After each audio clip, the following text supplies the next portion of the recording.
All right, so this FL1A filter, it's probably got about 4,000 to 5,000 miles on it, but it was on there for a while. It's probably on there for about a year and a half. I don't drive this vehicle very much, so we'll see what it looks like on the inside if I can get this thing to go.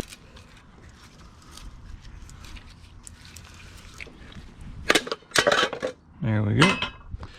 All right, so this is what it looks like on the inside. Kind of surprised they got a janky looking string in the middle.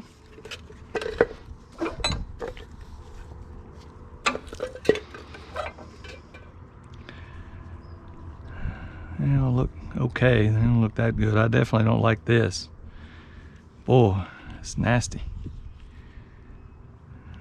Looks like it's got the relief valve built into the top here. It's definitely full of goop down there. Whew.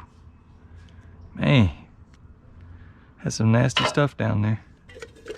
And of course it's got this cheap printed spring garbage on there. Yeah, it definitely had some crap in there. And the way this filter sets, it sets on the side of the motor like this on a 4.9 liter straight 6. So it's an okay deal.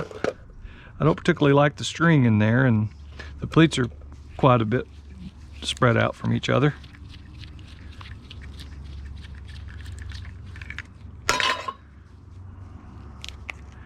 Drain back is pretty. Looks like it's still working.